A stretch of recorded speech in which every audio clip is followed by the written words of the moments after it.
News night के प्रायोजक हैं वंडर सीमेंट इस्तेमाल कीजिए, फर्क नजर आएगा।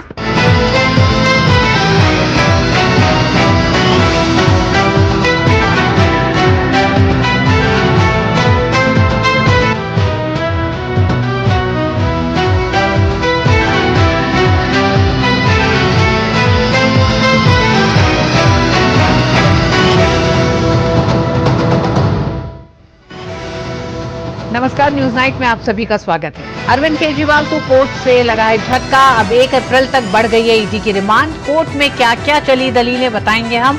साथ ही न्यायिक अखंडता को कमजोर करने की कोशिश की जा रही है। 600 वकीलों ने चीफ जस्टिस को चिट्ठी लिख कहा कि न्यायपालिका खतरे में है, दबाव से बचाना होगा। न्यायिक अखंडता को कमजोर करने और कौन न्यायपालिका पर दबाव बना रहा है, कौन गढ़ रहा है बेंच फिक्सिंग की थ्योरी। होगी चर्चा विशेष मेहमानों से। साथ ही लोकसभा के दूसरे चरण के चुनाव के नामांकन की भी हुई शुरुआत। गठबंधनों में सीट बंटवारे पर क्यों नहीं बन रही सहमति। इन तमाम बातों के साथ ही देखेंगे देश, दुनिया और खेल की भी खबरें। मैं हूं ऋतु वर्मा। शुरुआत करेंगे सबसे पहले अभी तक की सुर्खियों के साथ। प्रधानमंत्री का कांग्रेस पर बड़ा हमला, कहा दूसरों को डराना धमकाना कांग्रेस की पुरानी संस्कृति।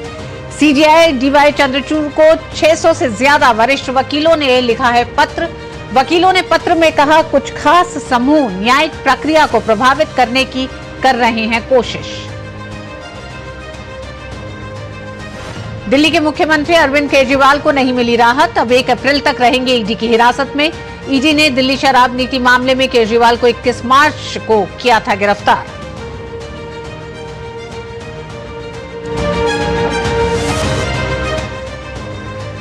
अरविंद केजरीवाल की गिरफ्तारी पर अमेरिका की ओर से की गई टिप्पणी पर भारतीय विदेश मंत्रालय ने जताई कड़ी आपत्ति। कहा टिप्पणी अनुचित, भारत की कानूनी प्रक्रियाओं पर आरोप लगाना पूरी तरह से अस्वीकार्य।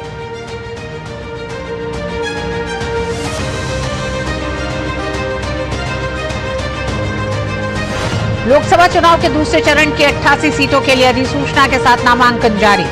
4 अप्रैल तक भरे जा सकेंगे नामांकन। बिहार में पहले चरण की 4 सीटों पर नामांकन का काम पूरा।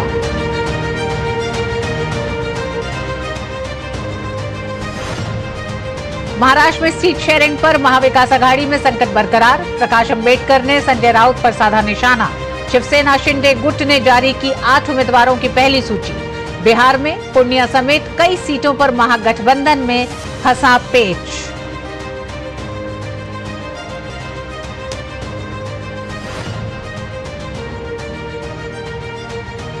झारखंड में भाजपा और आजसू के बीच सीटों का बंटवारा तय। राज्य की 13 सीटों पर बीजेपी और गिरिडीह सीट पर आजसू लड़ेगी चुनाव। बीजेपी महासचिव अरुण सिंह ने कहा राज्य की सभी 14 सीटों पर जीत हासिल करेगी एनडीए। ओडिशा में बीजू जनता दल को बड़ा झटका। दिग्गज नेता भर्तृहरि मेहताब के साथ सिद्धांत मोहपात्रा और दमयंती बेसरा बीजेपी में शामिल। महाराष्ट्र में फिल्म अभिनेता गोविंदा ने थामा एकनाथ शिंदे की नेतृत्व वाली शिवसेना का दामन।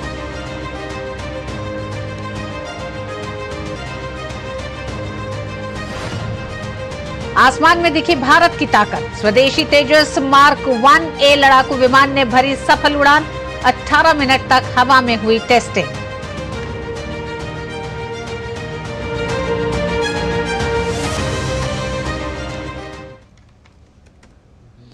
लोकसभा चुनाव की गहमागहमी और अरविंद केजरीवाल की गिरफ्तारी के बाद जारी बचाव के बीच देश भर के 600 से अधिक वरिष्ठ वकीलों ने सुप्रीम कोर्ट के मुख्य न्यायाधीश को एक चिट्ठी भेजी है। इसमें लिखा गया है कि देश में लोगों का एक वर्ग न्यायपालिका पर दबाव बनाने की कोशिश कर रहा है।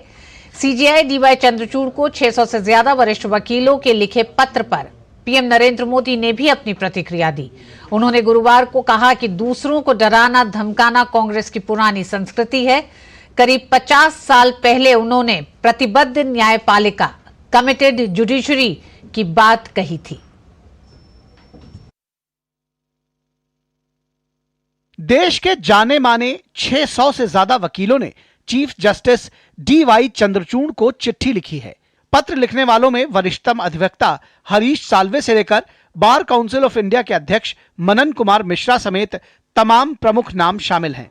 इन वकीलों ने चिट्ठी में न्यायपालिका की अखंडता पर खतरे को लेकर चिंता जताई है। इन वकीलों का कहना है कि कुछ खास समूह न्यायिक प्रक्रिया को प्रभावित करने की कोशिश कर रहे हैं और कोर्ट के फैसलों पर असर डाल रहे हैं।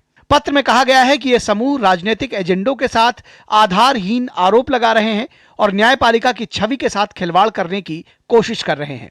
चिट्ठी में कहा गया है कि भ्रष्टाचार के मामलों में घिरे राजनीतिक चेहरों से जुड़े मामलों में यह हथकंडे जाहिर तौर पर दिखते हैं। ऐसे मामलों में अदालती फैसलों को प्रभावित करने और न्यायपालिका को बदनाम करने के प्रयास सबसे अधिक स्पष्ट होते हैं। पत्र में कहा गया है कि कुछ खास समूह कथित तौर पर झूठे नैरेटिव गढ़कर न्यायपालिका के कामकाज की गलत छवि पेश करना चाहते हैं।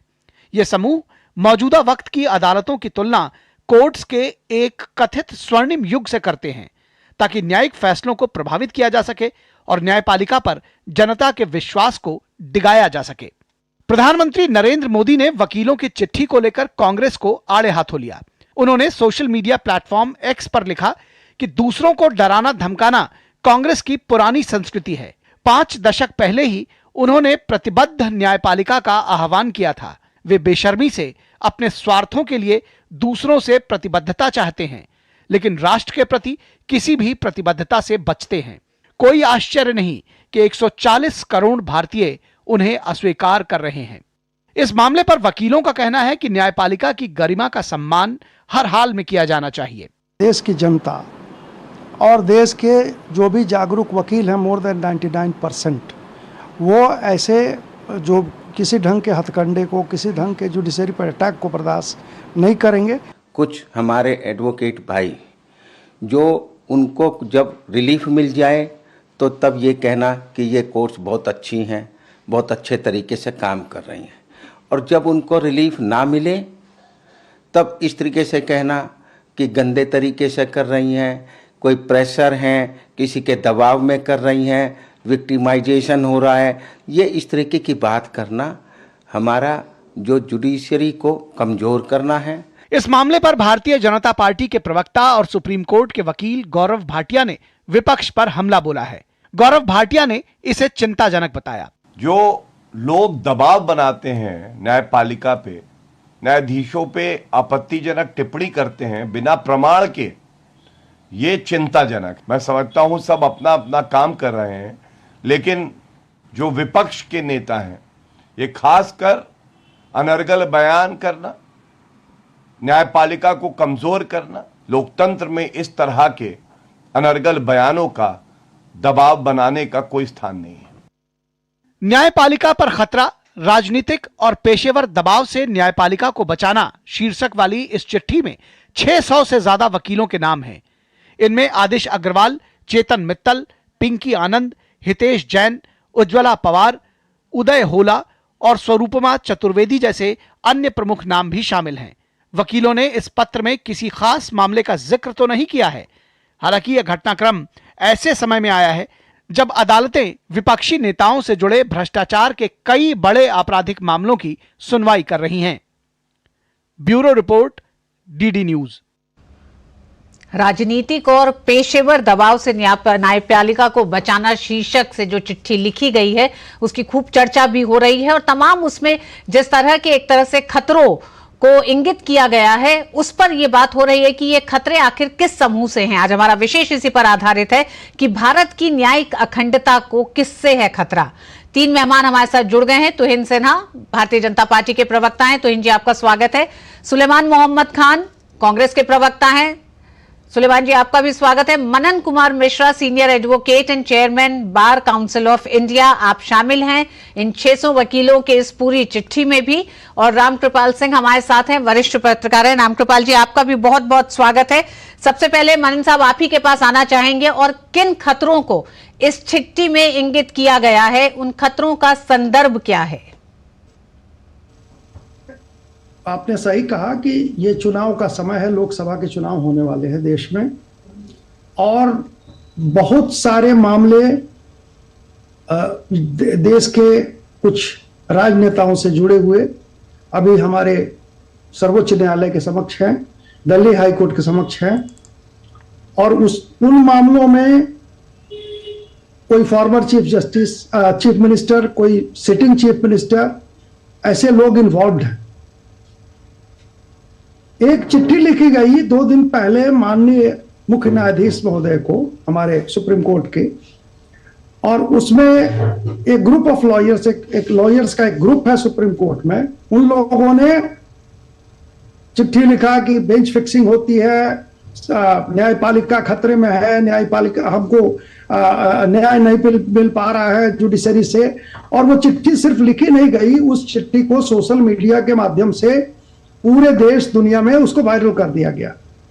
उसका पर्पस था कि अपनी न्यायपालिका को किसी ढंग से बदनाम करना। कुछ जजेज का नाम भी दिए गए। सबसे दुख की बात यह है कि 1-2 जजेज के नाम भी उसमें डिस्क्लोज किए गए और कहा गया कि हाँ बेंच फिक्सिंग होती है, कुछ मामले फला जज के यहाँ भेजे जाते हैं और न्याय नहीं मिल पाता है इन लोगों को। तो उसके बाद मिस्टर हरीश साल्वे, हम और भी कुछ ये सुप्रीम कोर्ट बार एसोसिएशन के प्रेसिडेंट अग्रवाल साहब, हम लोग मिलके हम लोगों ने कहा कि भाई ऐसी स्थिति में चुप बैठ रहना उचित नहीं है। हम लोगों ने एक चिट्ठी लिखी माननीय मुख्य न्यायाधीश सुप्रीम कोर्ट को कि ऐसे पत्रों का आप संज्ञान न लें, और हमारा ये कहना है कि हम अपनी न्यायपालिका को, अपने सर्वोच्च न्यायालय को राजनीति का अखाड़ा नहीं बनने देंगे। हमारे देश के वकील, हमारे देश की जनता अपनी जुडिशरी का जो मान सम्मान है उसको अक्षुण्ण रखने में विश्वास करती है। हमारी सर्वोच्च न्यायालय जो है वो कॉन्स्टिट्यूशन के हिसाब से कॉन्स्टिट्यूशन की गार्जियन है। ऐसी स्थिति में अगर हमारे सर्वोच्च न्यायालय पर अनावश्यक और किसी माल इंटेंशन से कोई बदनाम करने की कोशिश करे, उस पर टीका टिप्पणी करे, तो न जनता बर्दाश्त करेगी, न ही देश के वकील बर्दाश्त करेंगे। मनन जी, आपने जिस चिट्ठी का जिक्र किया है उस चिट्ठी में कौन लोग शामिल हैं? अगर वकील ही हैं तो इस पर राजनीतिक, न्यायपालिका पर राजनीतिक दबाव की जो बात की जा रही है, जिस चिट्ठी का संदर्भ आज दिया जा रहा है, उसमें किस तरह से राजनीति से प्रेरित दबाव न्यायपालिका पर डाला जा रहा है? क्योंकि इसमें कई तरह का जिक्र करा है। जिक्र यह भी किया गया है कि तमाम वो वकील जो सुबह कोर्ट में होते हैं, शाम को मीडिया में होते हैं और एक तरह से बेंच फिक्सिंग की कोशिश करते हैं, तो ये इशारा किस तरफ है? ये कौन सा समूह की बात आप कर रहे हैं? आप जानती हैं, पूरा देश जानता है, कुछ लोग सिर्फ वकील नहीं हैं, वो पॉलिटिशियन कम लॉयर्स हैं। वो किसी न किसी राजनीतिक पार्टी से, चाहे कांग्रेस से हो, कुछ लोग आम आदमी पार्टी से हो, कुछ लोग टीएमसी से हो, वो ऐसे लोग किसी न किसी राजनीतिक पार्टी से भी जुड़े हैं।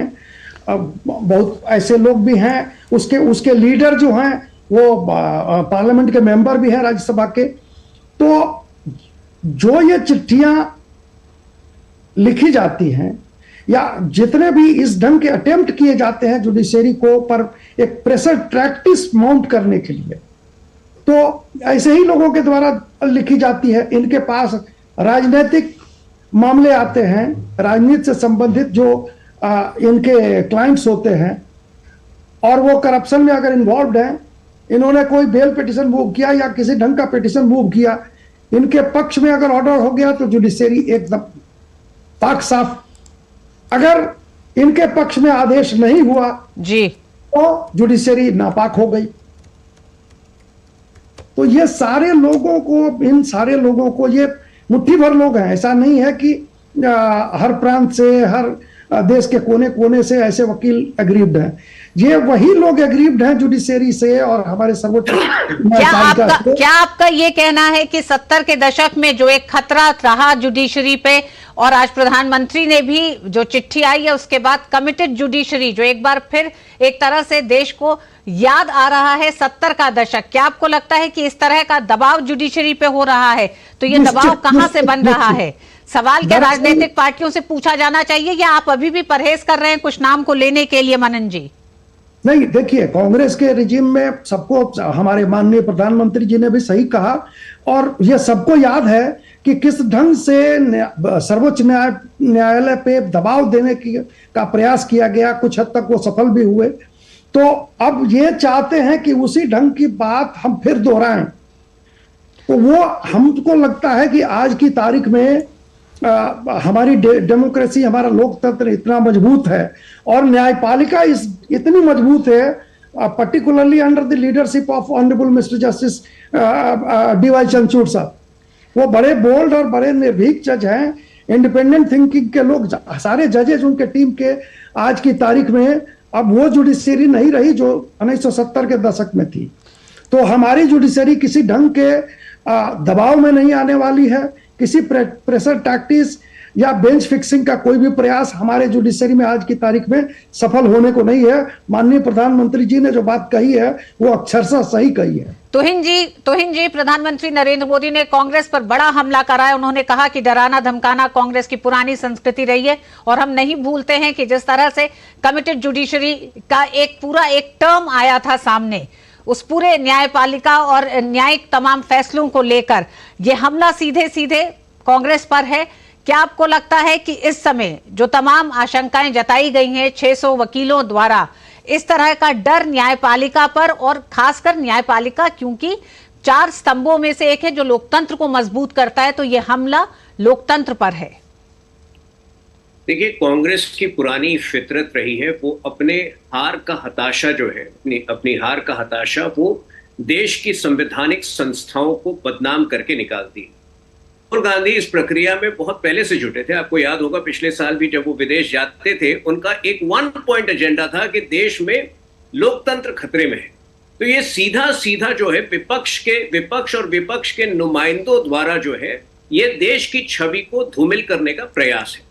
अब यही कांग्रेस पार्टी जो है अरविंद केजरीवाल के केस में, आपको याद होगा कि 2 साल पहले जो सबसे पहला कंप्लेन लिखा गया, जो सबसे पहला पुलिस कंप्लेन था वो कांग्रेस द्वारा था। ऐसे तमाम वीडियोस हैं जहां की इनके नेता जो है वो पूरे विस्तार से जो है समझा रहे हैं कि किस प्रकार से 100 करोड़ का घपला हुआ है। लेकिन आज चूंकि ये सब सारे भ्रष्टाचारी एक साथ हो गए हैं, ये न्यायपालिका पर जो है प्रश्न उठाते हैं। अब पिछले सप्ताह जब कांग्रेस ने प्रेस कॉन्फ्रेंस किया था और आरोप लगाए थे कि उनके अकाउंट को फ्रीज किया गया था, उसके बाद भी न्यायपालिका ने जो इनकम टैक्स का जो एक्शन रहा है अब तक, उसको जायज ठहराया है। तो कांग्रेस जो है अपने भूलों को, अपनी गलतियों को, अपनी त्रुटियों को छुपाने के लिए इंस्टीट्यूशंस पर हमेशा से दबाव डालती है। अब जो तथाकथित स्वर्ण काल की ये लोग बात कर रहे हैं, उस स्वर्ण काल में क्या होता था वो भी जान लीजिए। जब 1975 में इलाहाबाद हाई कोर्ट ने इंदिरा गांधी के इलेक्शन को, 1971 के इलेक्शन को खारिज कर दिया था, तो देश पर किस प्रकार से उन्होंने बदला लिया था इमरजेंसी लागू करके, ये भी हम सबको याद है। 1986 में सुप्रीम कोर्ट के निर्णय पर, शाहबानो केस में निर्णय का निरादर करते हुए उसको पलटा था राजीव गांधी की सरकार ने। तो न्यायपालिका की अवमानना करना कांग्रेस पार्टी की पुरानी आदत है। लेकिन हाँ, आज जो है अपनी हार की हताशा ये देश की छवि धूमिल करके निकाल रही है, जो बहुत बड़े शर्म की बात। सुलेमान जी, कांग्रेस पर ही बड़े आरोप लग रहे हैं क्योंकि इतिहास भी अगर कांग्रेस की हम बात करें, न्यायपालिका से जुड़ा हुआ इतिहास कोई बहुत अच्छा नहीं रहा है, कई ऐसे सवाल खड़े करता है। अब जो सवाल और जिस कटघरे में आपको खड़ा किया जा रहा है, क्या कहेंगे आप? रितु जी, मैं तो पिछले 15 मिनट से पहले मिश्रा जी को फिर सिन्हा जी को, दोनों को एक ही स्वर में सुन रहा था। एक ही सी बात कर रहे हैं दोनों पिछले 15 मिनट से। मुझे थोड़ा मौका दिएगा। एक तो मैं ये नहीं समझ पा रहा हूं कि सुप्रीम कोर्ट इतनी कमजोर हो गई। मिश्रा जी तो बार काउंसिल ऑफ इंडिया के चेयरमैन है। इतनी कमजोर हो गई कि 600 वकीलों को सुप्रीम कोर्ट को बचाने के लिए आना पड़ा। ये उसके सिपाही बने, रक्षक बने। बार काउंसिल ऑफ दिल्ली में 1.5 लाख से ज्यादा वकील है। भारत में लाखों वकील एनरोल्ड होंगे। तो ये 600 वकीलों को ही दर्द हुआ। कल को 6000 वकील एक चिट्ठी और लिख दें कि ये अलग ग्रुप है। आदिश अग्रवाल जी जो एससीबीए के प्रेसिडेंट है, जो इसमें सिग्नेटरी भी है, एक बात आप ध्यान रखें, पूरा होने दें। मैं बंद कर दूंगा, छोड़ दूंगा। अपनी बात पूरी 15 मिनट मैंने सुना है। मिश्रा जी, आप मनन मिश्रा जी ने लेटर पे सिग्नेचर किया तो 600 वकील नहीं रह गए, देश के 25 लाख वकील रह गए। छोड़े ना, आप देखो मिश्रा जी की बात सुनिए। 25 लाख वकीलों का प्रतिनिधि होंगे, इसलिए आप 600 मत माने उसको। आई एम सॉरी, मैं मैडम ऐसे सुलेमान जी जो बात आपने कही ना, उसी का उन्होंने क्लैरिफिकेशन दिया। उन्होंने कहा इसे आप मतलब कृपया करके 600 वकीलों तक ना इसे माने, इसे 25 लाख वकीलों का एक अनुरोध माने, एक दलील माने कि न्यायपालिका पर खतरा है। ये मात्र 600 वकील नहीं कह रहे, इसके आगे आप अपनी बात पूरी करें। वो बस यही कहना चाह रहे थे, जो नंबर आपने कहा उसको उन्होंने और सुधार दिया। जी बताइए। मैडम आपको एक बात मैं बताता हूँ, ये डिबेट तो आप छोड़े। मिश्रा जी ने 8 मिनट बोला, सिन्हा जी ने 6-7 मिनट। वो तो दूसरी बात है, आप बोलिए ना, आपको कौन रोक रहा है? कहिए ना, पहले इसका हिसाब करूंगा ना मैं आपसे। मुझे जब आपने इन्हें 15 मिनट दिए, कांग्रेस के खिलाफ कटघरे में खड़ा किया, तो मुझे मैंने एक शब्द नहीं बोला, चाहे मिश्रा जी बोले चाहे सिन्हा जी बोले। अब फिर आप अपना ही समय खराब कर रहे हैं सुलेमान जी, बोलने नहीं देते।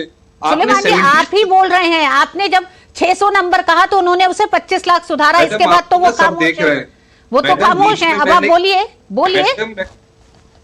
आप भी साथी है, 3 हो गए अब आपका। अरे हम 4 साथ हैं, आप बोलिए, अपनी बात तो करिए। आप अपनी बात कहें, आप दूसरों पे टिप्पणी मत करें, अपनी बात रखें। नहीं, टिप्पणी तो हम कर रहे हैं मैडम। देखिए ये ना अच्छी बात नहीं है, बड़ी बुरी लगते हैं इस तरह से। अगर मुझे मौका तो दिए 5-7 मिनट का। मनन कुमार मिश्रा जी बोल गए, मैं एक एक करके जवाब दूंगा, बोलने तो दें आप लोग। हाँ दीजिए, मैं सुन रहे हैं हम सब लोग।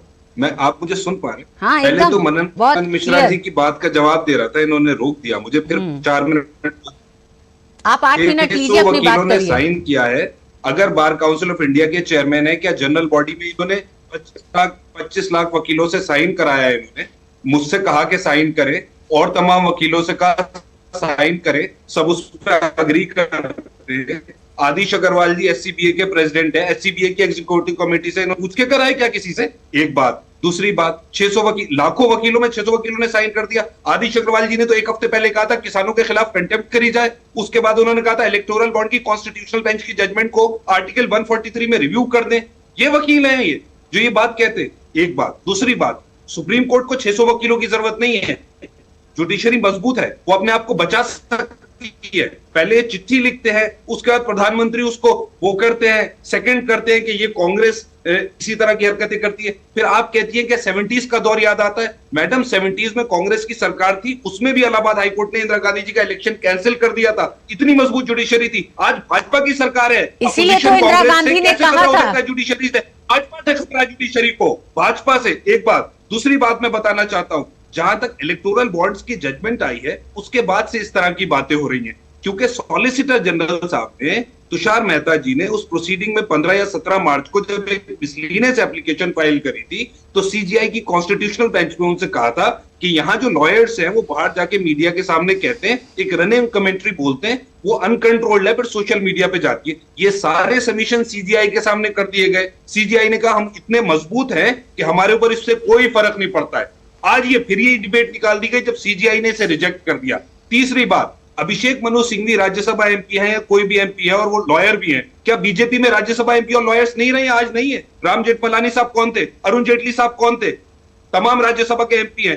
क्या पंडित जवाहरलाल नेहरू कौन थे? महात्मा गांधी कौन थे? सरदार पटेल कौन थे? चांगला साहब कौन थे? और अभी एक हाईकोर्ट जज रिजाइन करके बंगाल के मुखोपाध्याय भाजपा का टिकट पाते हैं और उससे पहले जजमेंट्स होती हैं उनकी। तो ये कहते हैं कि लॉयर भी हैं। मैं समझ नहीं पा रहा हूं कितनी बेवकूफी की बातें हो रही हैं।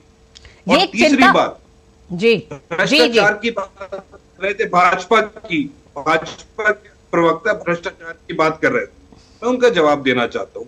ये जो स्कैम्स का स्कैम है, इलेक्टोरल बॉन्ड का स्कैम, जिसमें 50% जो इलेक्टोरल बॉन्ड से भाजपा को मिले हैं, ये जो शराब घोटाला हुआ, इसका जवाब दे दूं कि कंप्लेनेंट शराब घोटाले में कांग्रेस थी। भाई साहब Sinha ji, with due respect, हम तो रफेल में भी कंप्लेनेंट है। हमने तो ये कहा इलेक्टोरल बॉन्ड की जांच होना चाहिए। तो रफेल में तो कोर्ट ने आपको बता दिया था।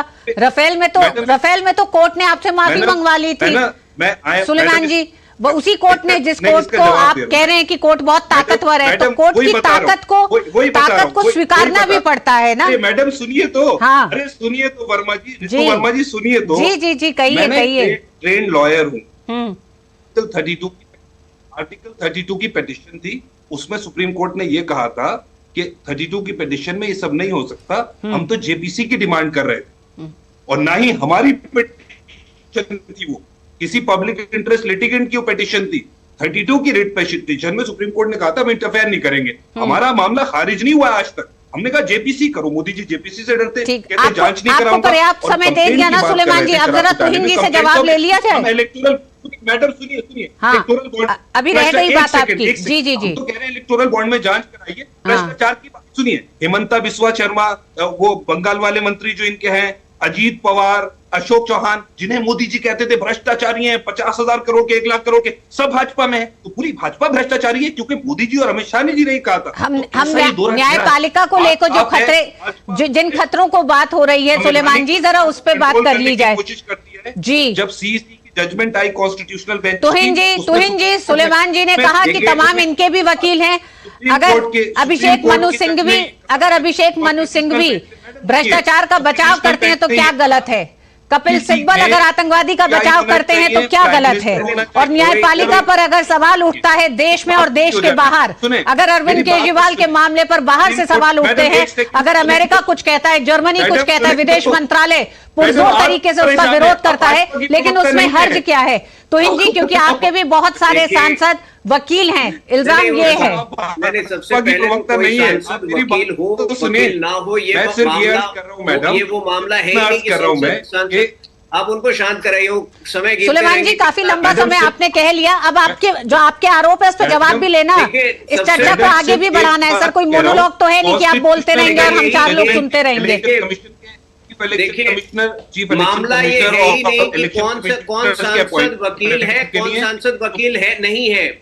मामला यहाँ पर विक्टिमहुड खेलने के लिए जो कांग्रेस प्रवक्ता आपके शो पर भी कर रहे हैं, कानून में सीजीआई को बाहर कर दिया, विक्टिमहुड प्ले करना कि जब इनके पक्ष में निर्णय नहीं आता है तो ये पूरे हर संस्था को बदनाम करे, हर संस्था की छवि को धूमिल करे और भारत की छवि को धूमिल करे। मामला ये है, देखिए, जब विदेश से ये जो भ्रष्टाचारी है इनका क्या करेंगे आप? ये तो आपके भ्रष्टाचारी आए हैं सारे, नवीन जिंदाल फुल स्कैम। ये लोग बार बार जो है संशय पैदा करके हमारे इंस्टीट्यूशंस पर एक एनेबलर का काम करते हैं, जिससे कि विदेश में भी लोग हमारे संस्थाओं पर सवाल उठा सके। ये है आज जो है तुहिन जी, रामकृपाल जी भी हमारे साथ है। रामकृपाल जी, आप उसी 70 के दशक के एक तरह से कह सकते हैं, उस दशक में आपने अपनी हो सकता है पत्रकारिता शुरुआत की होगी। कमिटेड जुडिशरी का जिक्र हुआ, कमिटेड जुडिशरी ने बहुत सारी ऐसी बातें याद दिला दी जो न्यायपालिका पर सरकार के कब्जे, सरकार का दबाव, तमाम चीजें बताता है। आज की तारीख में अगर देश के 25 लाख वकीलों का ये एक तरह से ये डर है कि आने वाले समय में न्यायपालिका को राजनीतिक अखाड़ा बना के उस पर दबाव बनाया जा रहा है, क्या कहेंगे आप? चुप कराइए, बोलने नहीं। मनन जी, सुलेमान जी के जवाब में ये शिकायत होगी कि उन्हें बोलने नहीं दिया गया। सुलेमान जी, सिर्फ आप इस डिबेट में शामिल नहीं हैं, आपने अपनी बात रखी, अब आगे चर्चा होने दीजिए। हमारे बार काउंसिल के रूल्स पे मत जाइए, वो रूल्स आपको नहीं पता है। जनरल बॉडी हमको ऑथराइज की है कि मैं लेटर साइन करूं, मैं वो कोई भी बयान दूं, इसलिए इस मामले को मत उठाइए। आप नहीं जानते हैं उस पे। सुलेमान जी, आप किसी बॉडी पे यहाँ सवाल मत उठाइए। आप वकील हैं तो आप जानते होंगे क्या निटिग्रिटीज हैं और क्या लीगैलिटीज हैं, तो उस पे सवाल कृपया ना उठाएं।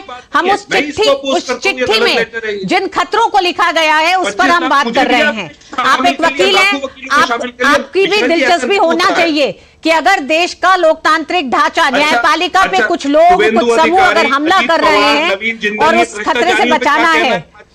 रामकृपाल जी, कई ऐसे मौके थे जब हमने देखा कि कोर्ट आधी रात में भी खुली है, कोर्ट ने आधी रात में भी न्याय को एक तरह से तरजीह दी है, लेकिन ऐसा भी रहा है कि बहुत सारे समय ये भी देखा गया कई ऐसे मामलों में कि कोर्ट पर किस तरह का दबाव भी बनाया गया है। रामकृपाल जी, वही दबाव इस शो पर बना रहे हैं।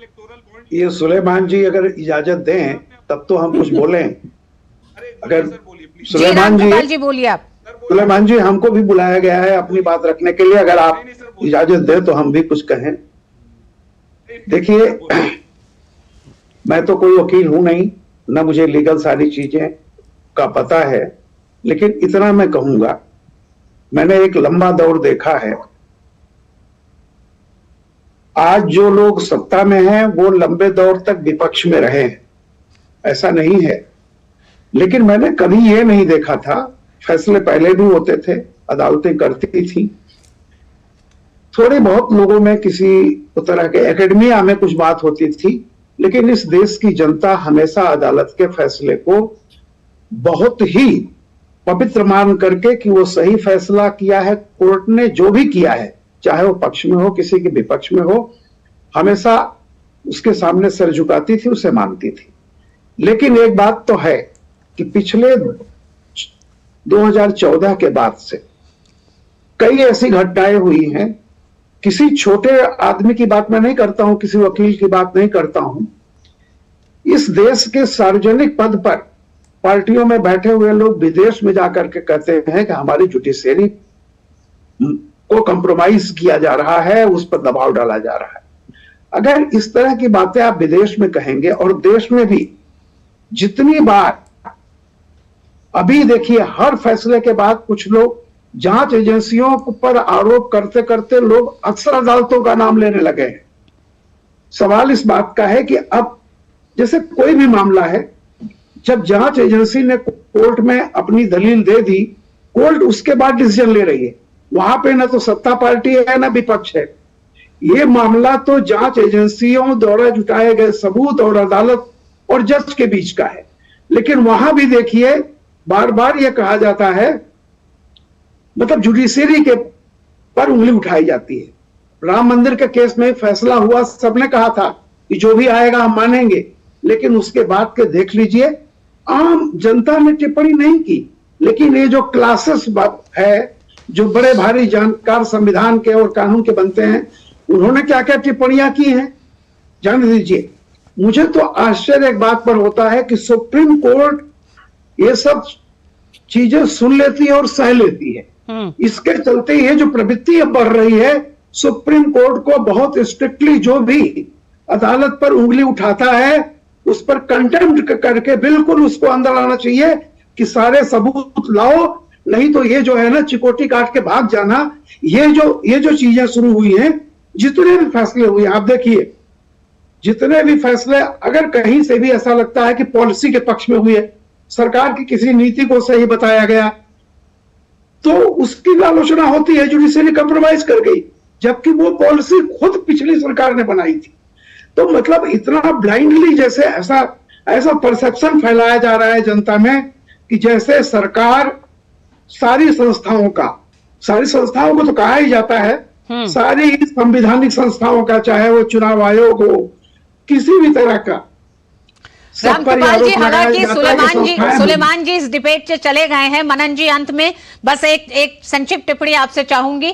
हालांकि सुलेमान जी चले गए, लेकिन सुलेमान जी ने इन 600 वकीलों की जो आज चिट्ठी है उस पर तो टिप्पणी की, लेकिन उस चिट्ठी पे नहीं टिप्पणी की जिसका जिक्र आपने किया था, जिस खतरों को आप लोग देख रहे हैं। इसके आगे आप लोग क्या सोचते हैं कि किस तरह से आगे बढ़ेंगे? क्योंकि आज जो आपने एक तरह से एक शक जाहिर करा है कि किस तरह से न्यायपालिका और लोकतंत्र को कमजोर करने की कोशिश कुछ खास समूह कर रहे हैं, और इसमें ताकतें कौन सी हैं जिसका आप जिसके बारे में आप कह रहे हैं?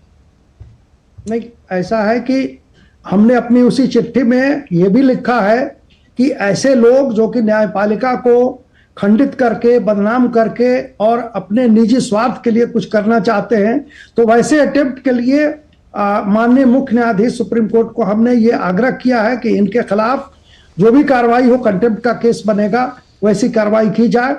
और बात बीच में आई, अगर हम उसको एग्जामिन करेंगे अपने जनरल बॉडी में, अगर ये डिसिप्लिनरी प्रोसीडिंग का मामला बनता है तो हम वो भी करेंगे, क्योंकि न्यायपालिका को हम किसी कीमत पर, अपने लोकतंत्र या अपने न्यायपालिका की गरिमा के साथ हम खिलवाड़ किसी को नहीं करने देंगे।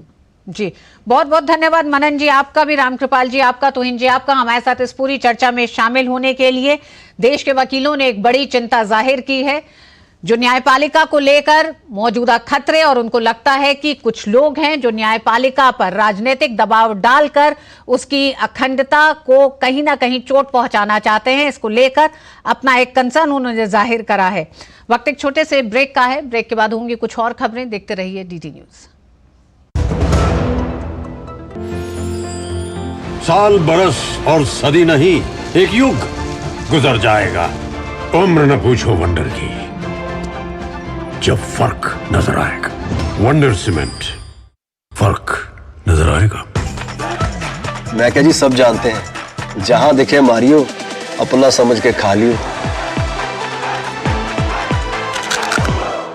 चुलबुलापन जिसकी हर बात में भूल जाए, मेरी जैसी मेरी अपनी पताका। पताका चाय, गजब का स्वाद। Delivery boy has picked your order. अरे भाई पता है भूख लगी है। 30 मिनट का मैसेज नोटिफिकेशन आया था ना। मैसेज के सारे थोड़ी बैठ सकते हैं। कल आपने कुछ शेयर्स बेचे थे ना? हाँ, तो चेक किया? मैसेज आया तो था। सिर्फ मैसेज काफी नहीं है। आप शेयर मार्केट में कोई भी ट्रांजैक्शन करते हैं ना, तो स्टॉक एक्सचेंज से आए SMS या ईमेल को अपने डीमैट अकाउंट और बैंक स्टेटमेंट के साथ भी टैली कीजिए। बेटा भूख में ना दिमाग बंद हो जाता है।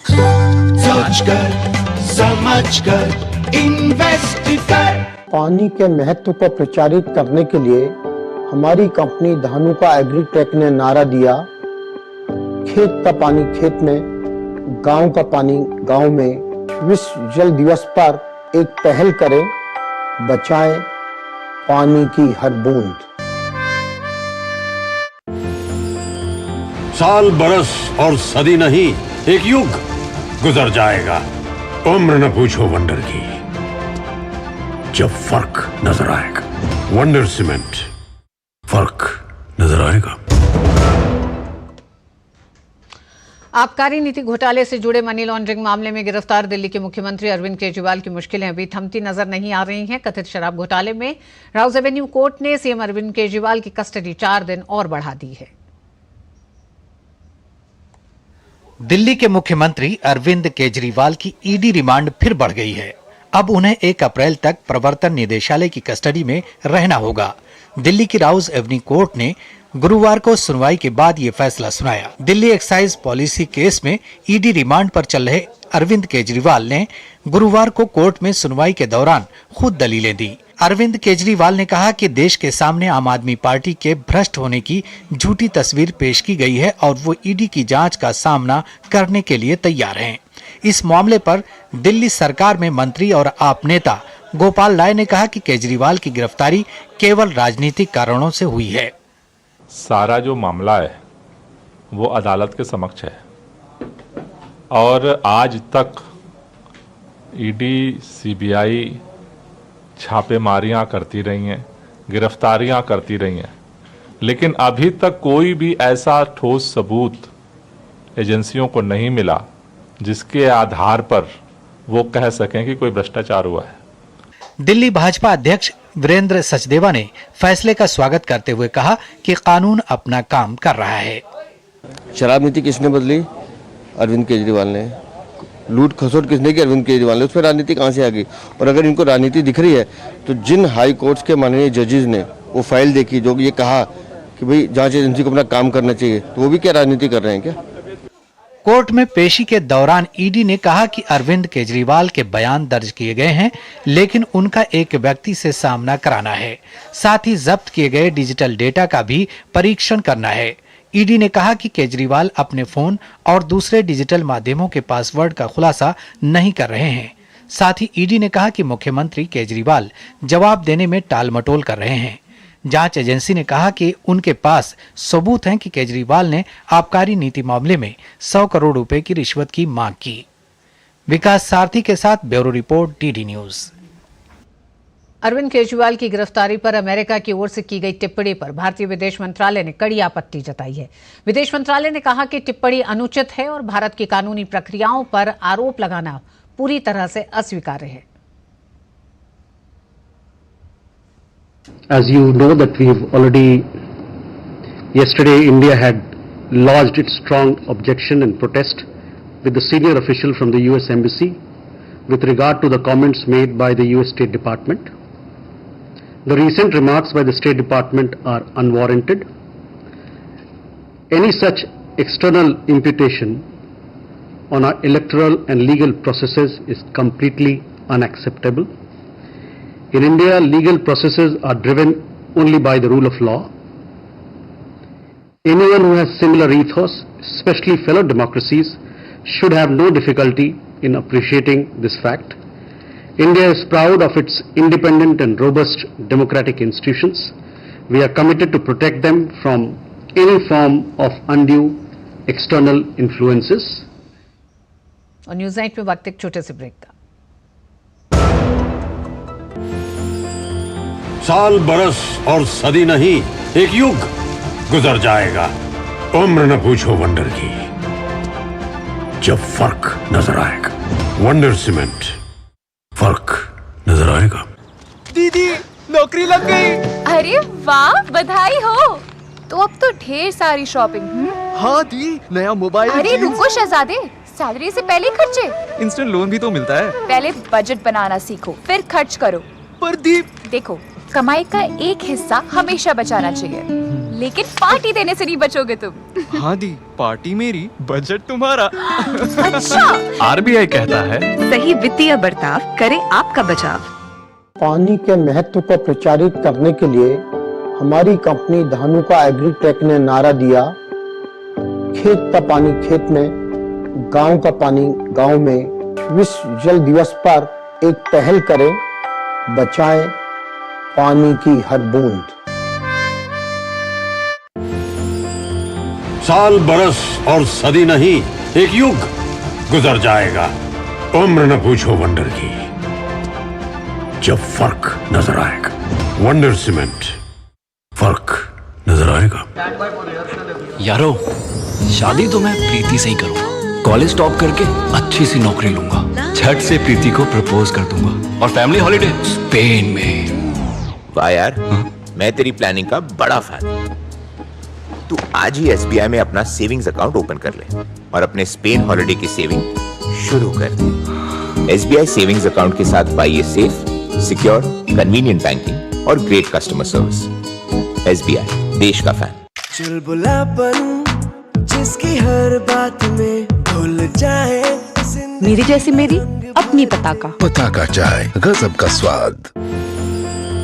साल बरस और सदी नहीं, एक युग गुजर जाएगा। उम्र न पूछो वंडर की, जब फर्क नजर आएगा। वंडर सीमेंट, फर्क नजर आएगा।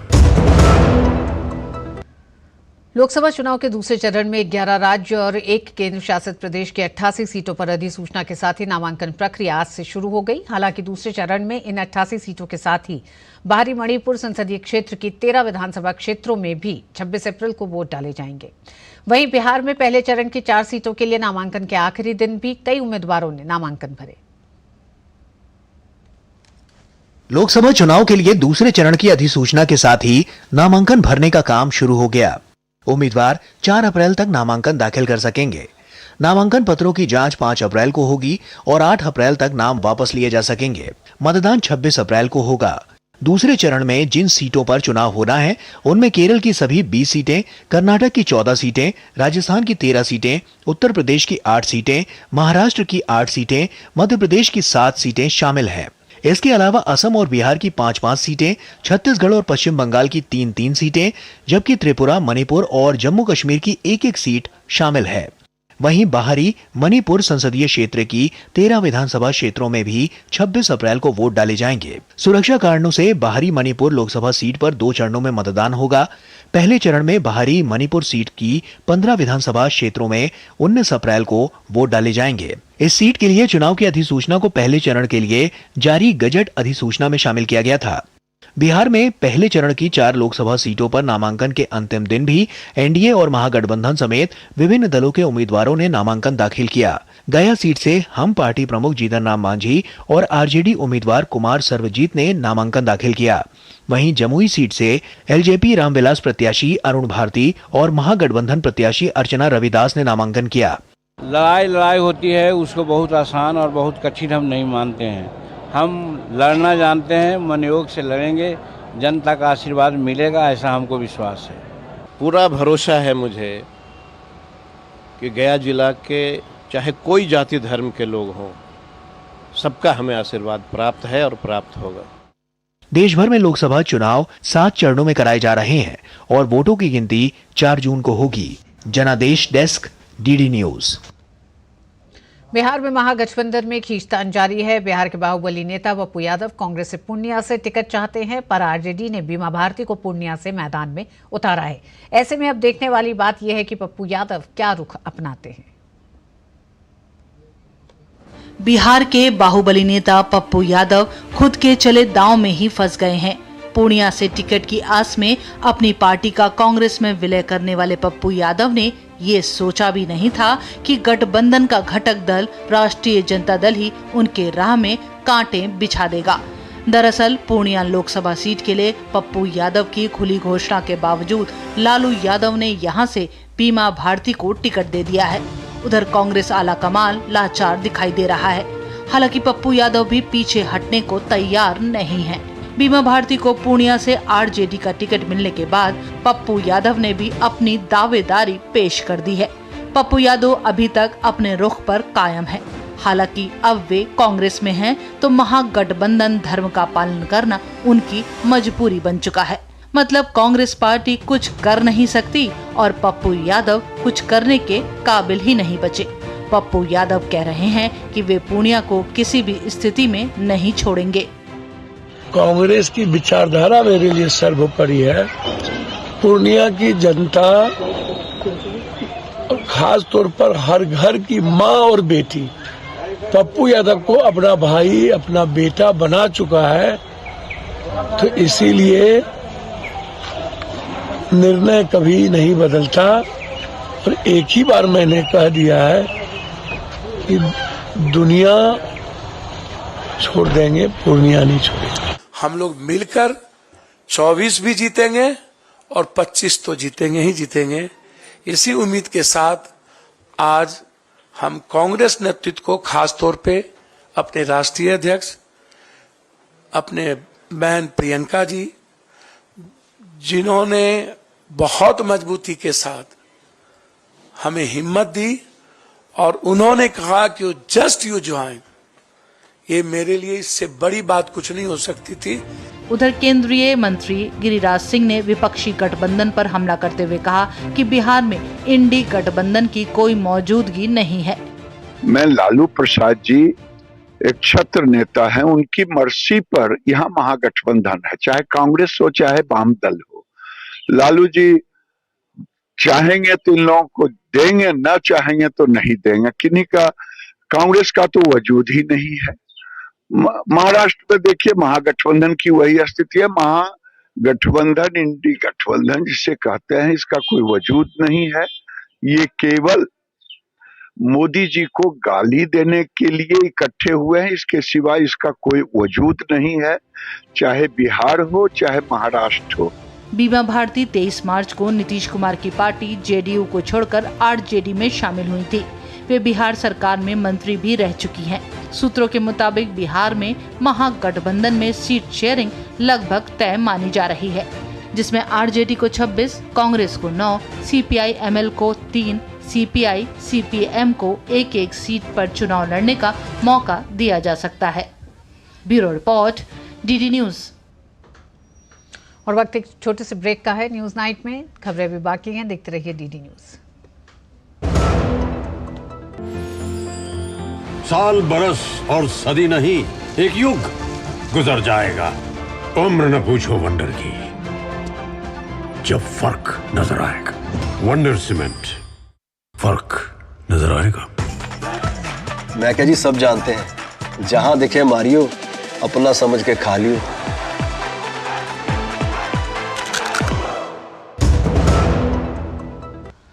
और महाराष्ट्र में भी सियासी घमासान जारी है। महाविकास अघाड़ी में सीट बंटवारे पर सहमति बनती नजर नहीं आ रही है। उधर महायुति यानी एनडीए में सीट शेयरिंग पर लगभग सहमति बन गई है और शिवसेना शिंदे गुट ने 8 उम्मीदवारों की पहली सूची जारी भी कर दी है।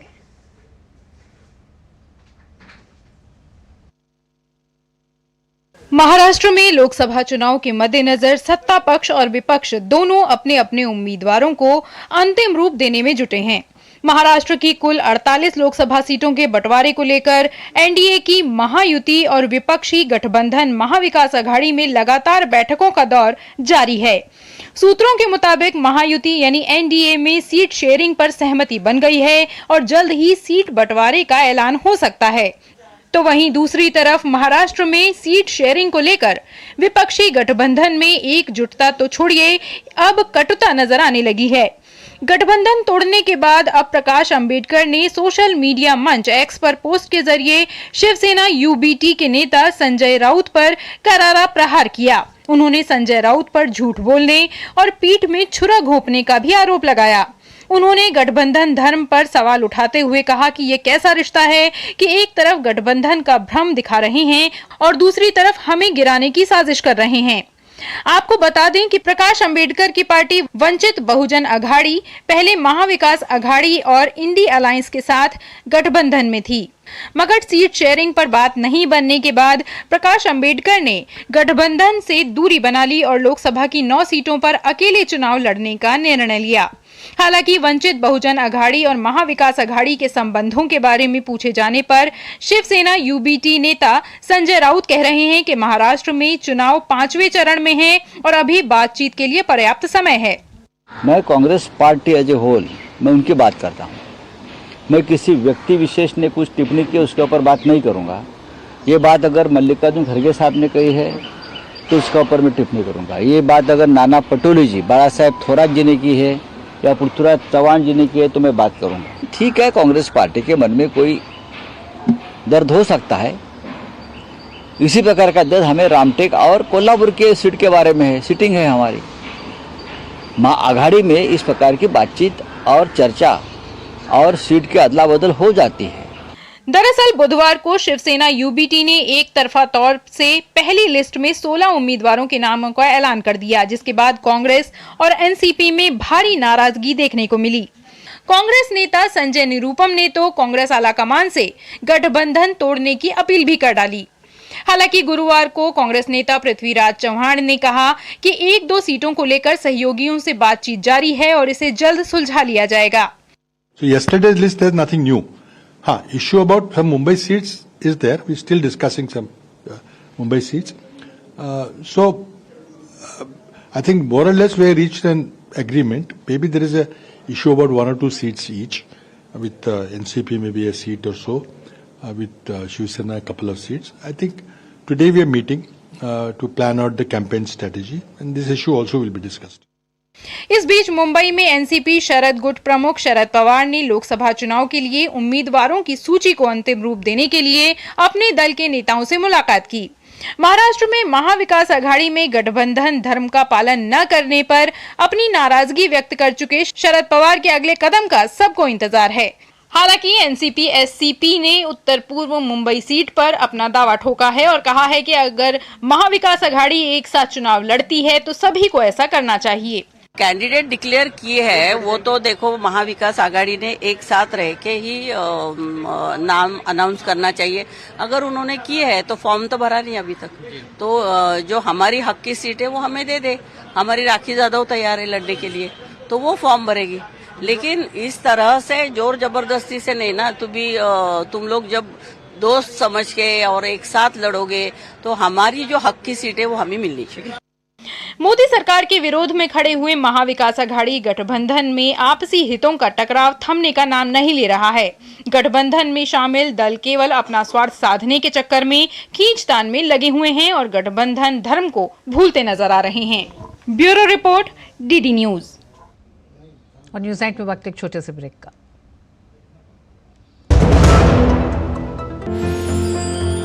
साल बरस और सदी नहीं, एक युग गुजर जाएगा। उम्र न पूछो वंडर की, जब फर्क नजर आएगा। वंडर सीमेंट, फर्क नजर आएगा। टेक स्टार्टअप सॉलिड था, प्लान था कड़क, करना था समथिंग ग्रेट, पर शुरू से प्रॉब्लम्स ले घेरा यूं कि बिजनेस हुआ अपना लंबेट। बिजनेस गुरु की जरूरत थी खास, सीधे गए एसबीआई स्टार्टअप ब्रांच पे तो खुल गया success. Startup advisory and support SBI startup branch पे। हल्के लड़ाकू विमान तेजस मार्क 1A ने आज बेंगलुरु में हिंदुस्तान एरोनॉटिक्स लिमिटेड सुविधा से अपनी पहली उड़ान सफलतापूर्वक पूरी की। इसकी पहली उड़ान 18 मिनट की रही। LCA मार्क 1A विमानों का उन्नत संस्करण है जो नई तकनीक वाले इलेक्ट्रॉनिक रडार, संचार प्रणाली और युद्ध क्षमताओं से लैस है। इसमें सक्रिय इलेक्ट्रॉनिक रूप से स्कैन किए गए arrow radar, electronic warfare suit, दृश्य सीमा से परे मिसाइलों से भी लैस है। इस विमान में हवा में ही ईंधन भरा जा सकता है।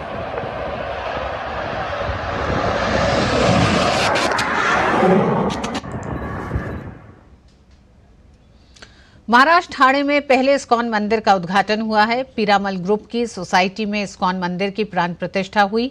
देश भर में इस्कॉन के करीब 800 से ज्यादा मंदिर हैं और किसी सोसाइटी के अंदर इस्कॉन का ये पहला मंदिर है। पीरामल ग्रुप के चेयरमैन अजय पीरामल ने कहा कि पूरी दुनिया में देश की अर्थव्यवस्था और सनातन का डंका बजा है। अजय पीरामल से खास बातचीत की हमारे संवाददाता अशोक श्रीवास्तव ने।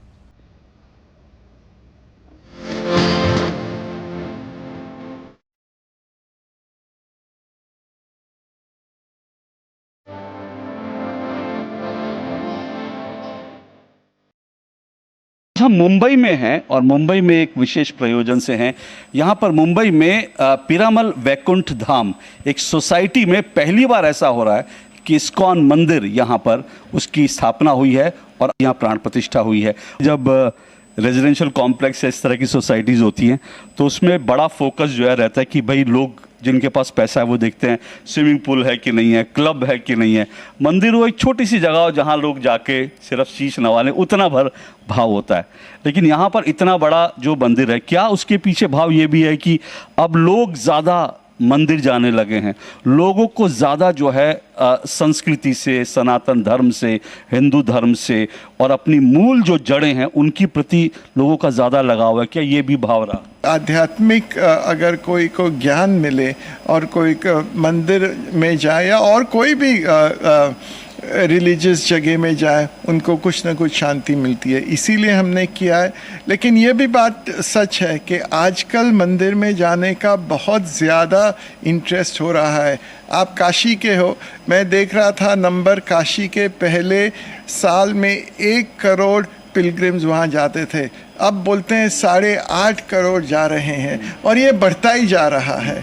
अयोध्या में मैं अभी गया था, मेरा ये सौभाग्य था कि 500 साल बाद प्राण प्रतिष्ठा हुई थी। जब मैं वहाँ था, वो बोल रहे हैं कि अयोध्या में वेटिकन से ज़्यादा लोग जाएंगे।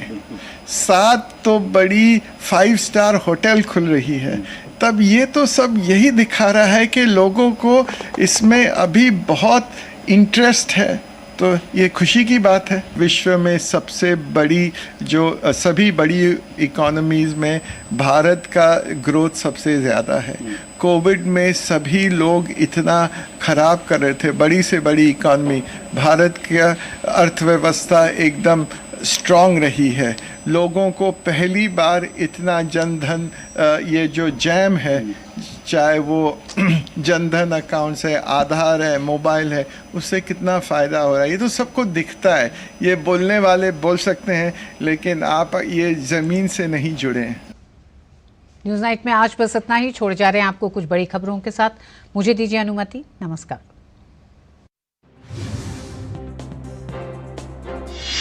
केंद्रीय मंत्री मीनाक्षी लेखी ने शक्ति प्रदर्शनी कैटलॉग का शुभारंभ किया और राष्ट्रीय आधुनिक कला गैलरी के 70वें स्थापना दिवस समारोह का उद्घाटन किया।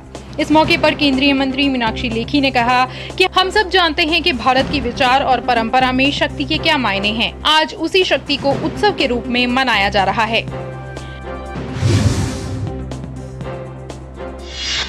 यूक्रेन के विदेश मंत्री दिमित्रो कुलेबा भारत के दौरे पर हैं। आज वे भारत पहुंचे। दिमित्रो कुलेबा आज राजघाट भी गए। आपको बता दें कि रूस के साथ युद्ध शुरू होने के बाद ये पहली बार है कि यूक्रेन के विदेश मंत्री दिमित्रो कुलेबा विदेश यात्रा पर भारत का दौरा कर रहे हैं। केंद्र सरकार ने मनरेगा मजदूरी दर में संशोधन को लेकर लेटेस्ट नोटिफिकेशन जारी कर दिया है। देश भर में महात्मा गांधी राष्ट्रीय ग्रामीण रोजगार गारंटी योजना मनरेगा के तहत काम करने वाले मजदूरों को अब पहले के मुकाबले प्रतिदिन के हिसाब से ज्यादा मजदूरी मिलेगी। सरकार ने मनरेगा मजदूरी दर में 3 से 10% तक का इजाफा किया है।